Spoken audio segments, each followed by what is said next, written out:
Hello, and welcome to Going for Broadway. I'm Eryn Wu, and each week I chat with playwrights, directors, actors, talent agents, and many others who live their lives in, on, and around the stage. I'm sharing their secrets so you, too, can join me on this journey towards Broadway. Hey, so try and guess Isaac Newton's least favorite musical song. I think I'll try defying gravity.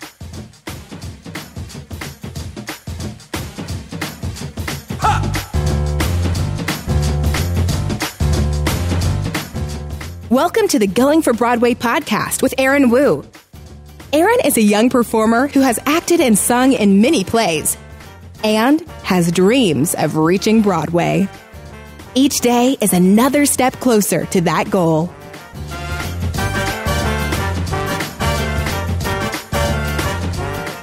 Hi, everybody. Welcome to Going for Broadway. This week, I have a very special guest who is so dear to my heart and one of the most knowledgeable theater people I know or ever will know. Suzanne McCalla has been the producing director of the Greenville Little Theatre since she joined it in 1993. She is head of design, designing costumes now for the past 21 seasons. Miss Suzanne's early career was spent primarily at the Dallas Theater Center with legendary director Adrian and Tony Award-winning designer Eugene Lee. Her directing credits include Jesus Christ Superstar, A Christmas Story, Dracula, Foxfire, The Woman in Black, Appointment with Death, and on and on and on and on. Her favorite acting roles are Blanche in A Streetcar Named Desire and Billy Dawn in Born Yesterday. And she is one of Eryn Wu's favorite people. All right, so Miss Suzanne, welcome to Going for Broadway, the podcast. And let me start by saying that I absolutely love you, and I very much appreciate all of the opportunities that you and Mr. Allen have given me in helping me grow and learn my craft at the Greenville Little Theatre. Well, thank you, Eryn, because you know what? I just love you, too. I adore having you in the show. You have a passion for theater, and you just give everything, your all to everything that you're doing, whether you're running the spotlight or acting on the stage or whatever you've done in the past. You've just been a delight, and I appreciate that. Well, thank you. Thank you. All right, so let's get started. So, you're the producer. You direct, you produce, you act, costume design. I mean, you and Mr. Allen have, like, the whole deal, the dream job. So, was this a part of a grand master plan that you put together when you were 15 years old, like me? No, nothing like that, I don't think. No, I did not have a plan. I was always kind of open and flexible. I did have a plan when I was your age, and I was going to go to college, so I did that. But I went to school, and I was an English major. Even though I loved theater, I thought, well, I don't know if I can make a living at theater. I'm going to be an English major. And I don't know why I thought I could make a living as an English major, but anyway, sometime during that, I decided to change majors and study theater. And by the time I graduated, really the only master plan I had is that I wanted to make a living in the theater, and it really didn't matter to me whether it was in New York or in the regions or whether it was as a designer or an actor. I was kind of open to it all because I really like it all. So, yeah, it was a plan to get paid for the work. That was the only big plan I had. Right. So what about the theater had you so hooked on it? I think really I just felt comfortable in it. I felt it was something that I did well. I enjoyed acting. I seemed to have success with it. I loved costuming. I loved dressing. I worked in the box office. It just seemed fun. I didn't think that at any point in my life that I would be rich. I never really thought about going to Hollywood or any of that kind of thing. I was really kind of just into theater. I don't know. I think it picked me. You know, I don't think it was anything I decided. It was just like the way the universe worked. It picked me, I think. Right. So I saw in your GLT bio that you said another one of your visions of creating the theater came from Adrian and Eugene Lee at the Dallas Theater Center. So how did this experience inspire you? Well, Adrian, in fact, we moved, this podcast is a lot about going to Broadway and everything. I really never had that dream. My mother lived in Manhattan for several years while I was in college and before and after. And so I spent a lot of my time in New York and in Manhattan. But I never saw myself there. I didn't want to live in the city. So I was more of a regional theater girl. I wanted to pick the city that I wanted to live in, and I wanted to make a living as an actor. And at that time, Adrian Hall was the artistic director of Trinity Rep in Providence, Rhode Island, and he was moving to Dallas, and he was going to start a new company of actors. And he's one of the few directors that will keep a company of actors. It's a company that he employs and that he gives work to all throughout the year. And at that time, there were very few people doing it. There's still very few people doing that, but it was the way I thought, okay, Dallas is a city that I can see myself living in, and he is a legendary director. I didn't really know him, but at the time, I thought, okay, I'm going to go there, and I want to work for him. So Alan and I pulled up stakes, and we moved to Dallas at that time, auditioned for Adrian, and within a year, we were working at the Dallas Theater Center, so we were very fortunate. But Dallas had something. At the time, they had 7 equity houses. It was called the Third Coast. They were shooting a lot of feature films there. I think they still do. They shoot a lot of commercials there. It was just a really viable city. So you could go and work as an actor and make a living. I mean, and we did. We worked. We bought a house. We were just like every other normal person who gets married and has children and works. We did everything we were able to accomplish that there. And I don't see that always happening for people who move to New York. Mm-hmm. I see that rarely happening. Yeah. So, it was a good move for us. It was what we wanted. But you were asking about Adrian, though. So that's why we moved there. He was going there. But Adrian is just an incredibly inspiring person. He ignites a passion for the art form within you, which I must say I did not have until I met him. Like I told you, I think the art form picked me. Mm-hmm. I was not driven. I was, what a lot of people call lucky. But when I met him and I saw his work and listened to him talk about the craft and the art form, I was just completely inspired, and it changed the way I looked at storytelling and theater and acting. And, he was not an acting coach in any shape or form, but he had a way of inspiring you to get to the heart of the character and the soul of the story so that you got there and you did some incredible work. And Eugene was just the designer that Adrian grew up with, I guess. He had been at Trinity Square Rep with Adrian all those years, and they also, I believe, went to Poland and studied under Jerzy Grotowski, and so their philosophy was really like towards the poor theater. It was the actor as the soul of the art form, and it was very much an actor's theater, and they worked very well together. And he is just, of course, a creative genius. He was a Tony Award winner there and has won since many Tony Awards since we were in Dallas. But he also, designed Saturday Night Live for all the years, and he may still even be doing it, I'm not sure. But he just had, just very creative. It was the way he moved a scene. I think you can see that in the work that Alan and I do. The way Adrian and Eugene worked together to move the story, I feel like we strive to do that as a team as well. Yeah. And that's how they influence us. They're brilliant people, and we were just lucky enough to be able to be in the right place at the right time to experience them. Yeah, like the way you talk about that, I can definitely see how that has helped you bring what you learned to the Greenville Little Theatre today, because, everything just flows really well, and it's just great. Well, thank you. Yes, I think if anybody knew them and they came to see our work, they would see us striving to, at least in some way, do what they were trying to get us to do. Right. Yeah. I don't know if we were always successful, but we tried. Yes. Yes, so you went in for an English major, but I see that you're also classically trained and received your theater performance degree at USC. Right. So, I had, they did not have a BFA at that time, but I had an emphasis in acting. I was able to take an independent study in acting every semester after I finished all the acting courses. And the person that made that happen for me there was a guy who came from CalArts. He was my acting coach, and I just adored him. I learned I went into theater. I feel like I would not have had he not come to USC during my tenure there, but he inspired everyone at the time. They're like, yes, you can go out and make a living as an actor, and yes, you can do it. And he was really the reason that I think that we all, everybody who left and was involved with him, felt like they could go out and do it.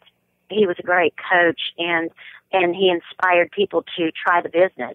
But the MFA, and he enabled me to, the BFA that they didn't offer at the time, he enabled me to have what basically was a performance major, because I was able to do that every semester. Right. So you chose that program just because you were there at USC, or was there something special about it that you chose?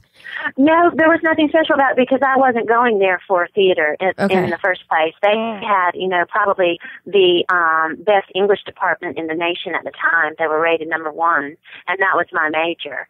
So I was in the right place at the right time, but just with the wrong major, because I, quickly found out that, you know what, I can't write. I'm not going to do that. Yeah. So, and then I moved to theater because I did love theater, and I enjoyed it.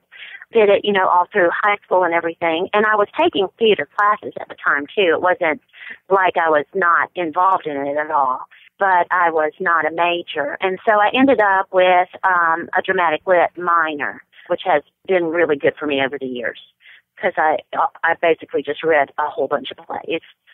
You wear so many different hats. Like, you act, you set design, costume design, direct. So how did you prepare yourself to be an expert in all of those fields? I think I've just liked all of those things. I was in school, and I was on the work-study program, so I worked 20 hours a week in the costume shop. Wow. And it helped pay my way through school.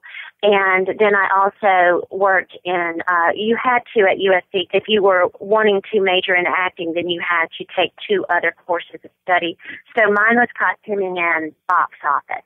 And then I think the reason, it's just kind of the profession where you just get in there and you have to do whatever you have to do to make it work. Right. So when Alan, after we graduated, he went and taught at a small college in North Carolina, and I designed the sets and costumes for him.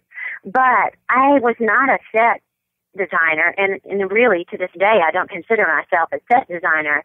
I do it because I've needed to. There's not very many people to do it. I love it. I love trying to do it.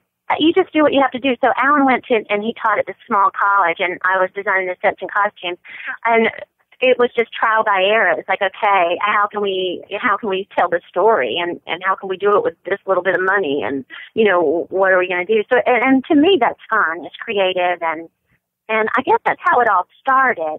Then I remember when I was in Dallas, I really loved the props mistress there. And I wanted to work for her. When I wasn't in the show, I was like, hey, can I help you with props and everything? She goes, look, I would hire you to help me with props. She said, but I can't hire you because you're an actor and you're not going to have very much time in a very short amount of time. So I need somebody that's just going to do props.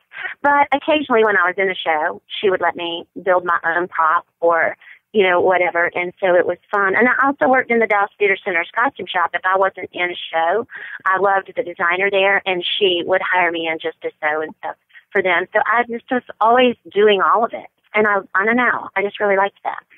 A director once told me that most of those who get lead roles on Broadway typically grow out of the ensemble. Given that, actors must be able to dance very well, because if you can't dance well, you will never make it in the ensemble, let alone get a lead role. Like, do you think that's true? Like, are there any exceptions to that? Well, the only young people that I know that have gone to New York and actually gone into the business are people who are dancers. Mm-hmm. So they're real legit dancers. And if they sing, even more power to them. But most of the straight actors I know, which I consider myself, and were the majority of the people at the theater center when I was there in most regions, they worked in the regions and then they went to, New York and Washington and did some big venues. That's how they got into it, not as young people. At least that's all of the people that I know. I'm sure that there's a person, and in the business, it really is who you know, who has an uncle who is reading people for a role. So they get in and they read and they're good until they get it. So it can be if you're in the right place at the right time. But no, I feel like if you are in the ensemble of a show, it's because you're a good singer and dancer. And maybe if you're a good actor, you'd move on up. But mostly I see people moving to New York from the regions when they already know some of the directors who are directing there, you know, and can get in on the auditions and stuff like that. Mm-hmm. That's been my experience. Okay, so on Broadway, there are so many different genres. There's musicals, comedies, straight plays. So how, though, could an actor prepare for them all? Like, does one become a specialist, only audition for certain types of things that fall under their categories, or do you just take a shot at everything? Well, if you're trained and you're a really good dancer, I think that you should audition for a dance audition. If you're a really good singer, go sing. If you're not, don't go. Because if you're not really good as a dancer and you're not a really good singer, there's a line of people in front of you. Concentrate on your acting and do that instead. But I say take advantage of whatever skills you possess and go after them and realize that, just because you're not a great singer now doesn't mean that you can't learn to be. But yes, I don't recommend going into an audition and singing if you're not ready to sing that type of song, because then people get a feel like, oh, well, you know what, they're not really a singer. So, and I feel that way. I mean, just because I do that, I get a first impression of somebody that comes into an audition and they don't sing well. So I think, oh, they're a singer. Okay, that's fine. Let's see what else they do. But that impression is going to stay with me. So I think that you should train. And you should audition for shows that you want to be in. I know you might want to be in chorus line, but if you're not a really great dancer, there really isn't much reason for you to audition. Yes. You should spend your time and your energy focusing on the part that you're right for, and knowing yourself as part of the business. Mm-hmm. I mean, I'm not going to go in there and read for the young ingenue part at my age. I'm going to know this is my age range. This is, this is what I look like. This is the opportunities that my body and age and skill level at this time will have for me. It's good to know yourself, I think, and not to limit yourself. I'm not saying to do that. I just think that you need to know what your strengths and weaknesses are, because you can work on your weaknesses and you can take advantage of your strengths, but only if you know them. Yes. And so in your experience, seeing so many people come and go auditioning for you, is there like something special, some kind of spark maybe that you look for? Like what separates a good performer versus a great performer who may actually have a chance to big things like Broadway? I think a good performer and a great performer probably are separated by their tool set that they have, their experience, their education, their depth of feeling. All of it is a set of skills and a set of life experiences, I think. It seems to me that sometimes, just the way sometimes young children can sing really well without any training, that young people can have a sense of what it takes to perform, to tell the story, and to connect with the audience that a lot of people have to train for. I don't know what that is. I don't know why people know what they know when they know it, but you can see that in young people sometimes they do have knowledge of a more highly trained person.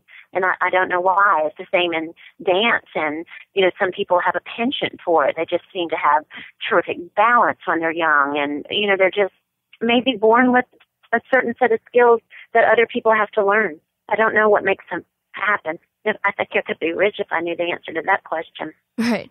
So having all that knowledge and the training, like, does that go into some sort of magic formula, you think, that leads to becoming a successful actor? Like a combination of just natural talent, studying the craft, and just experience? I don't think there is any magic formula. I don't think there is any one way that people reach the inspiration or the, the spark that says, okay, yeah, I think I'm on the right path here. I remember when I was so confused about doing a scene when I was in college, and I was like, I don't even know how to do this. I don't know how this person says this and stuff. And so I had no tool set to get inside the person's mind. And then this acting coach I was telling you about, he talked to me one day, and I realized that it was really just a matter of seeing your own self inside the person. It's not, those people weren't different from you. They're all you in a way. And it was you in those set of given circumstances. And that kind of set me on my way of exploration of different characters and of myself and different parts of myself. So for everyone, it's going to be different, but that was it for me. It was a realization that it's a discovery of people and yourself, and that we all have these gut-wrenching or happy or whatever experiences they are, and it was just finding it in yourself and putting it on the stage in that set of circumstances. That worked for me. And right. I mean, that's a simplification of that.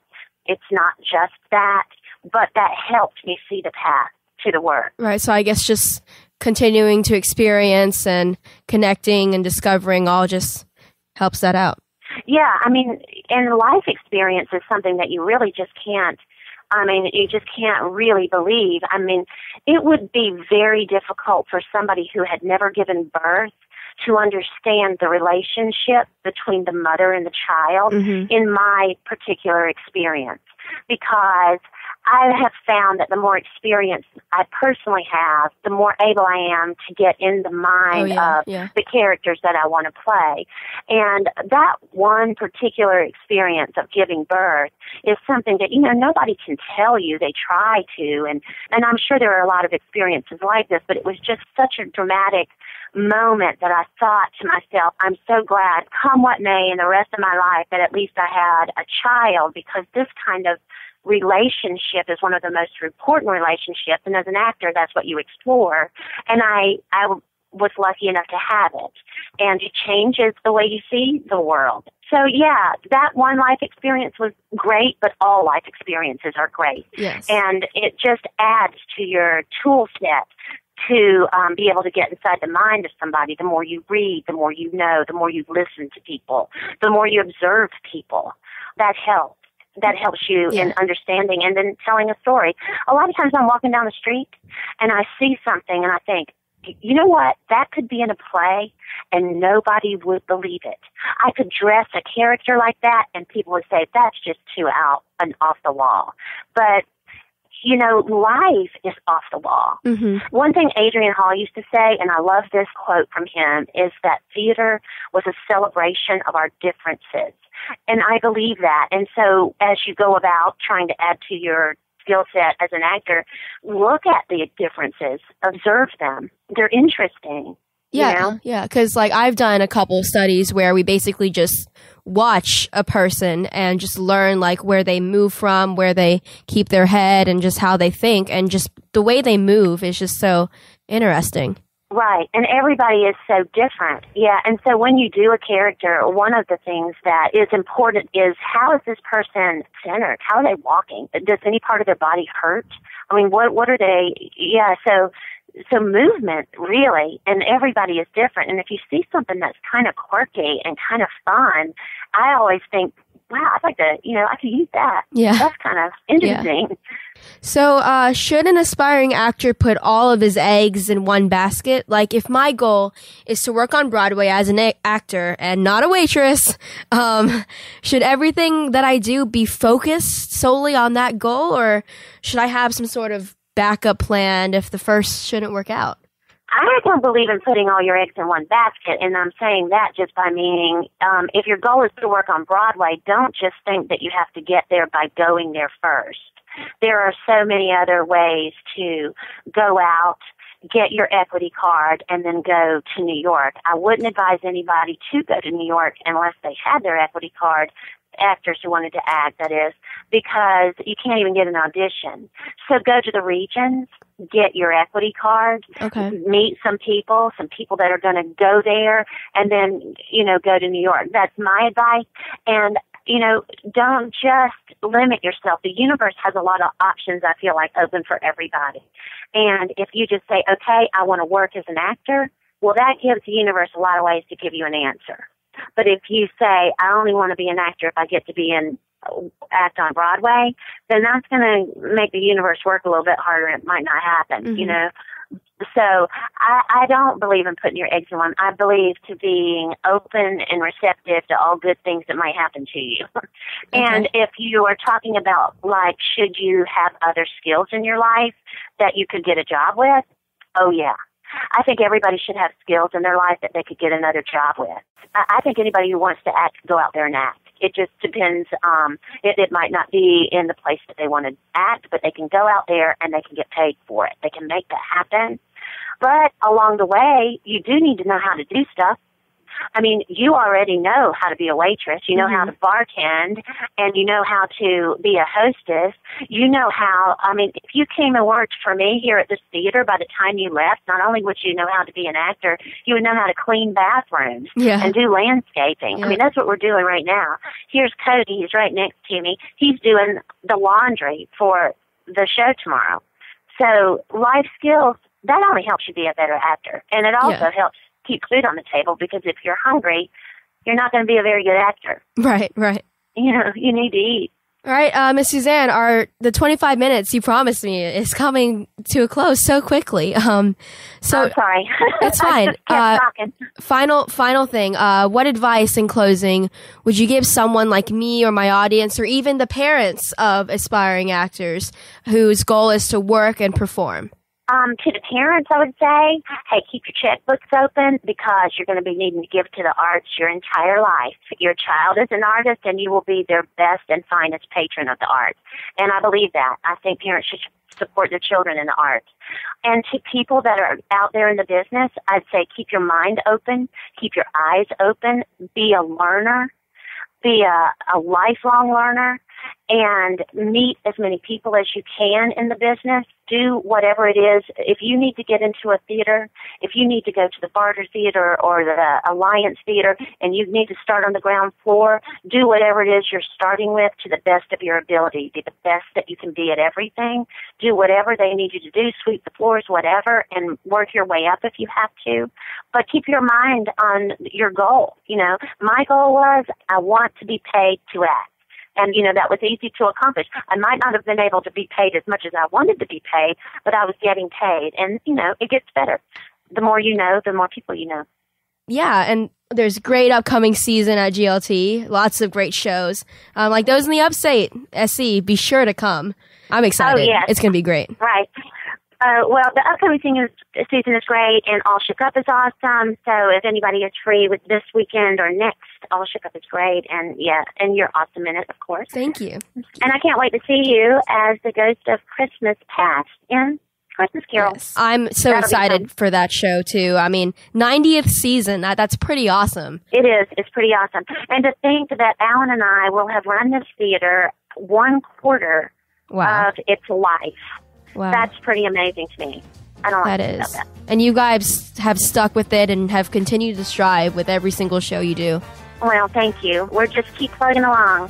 So again, let me thank you for coming on the show, and I know I speak for my audience as well when I say you were and are absolutely fantastic. Oh, thank you so much, Eryn. I love you, girl. Yes, I love you too. Thank you. Thank you.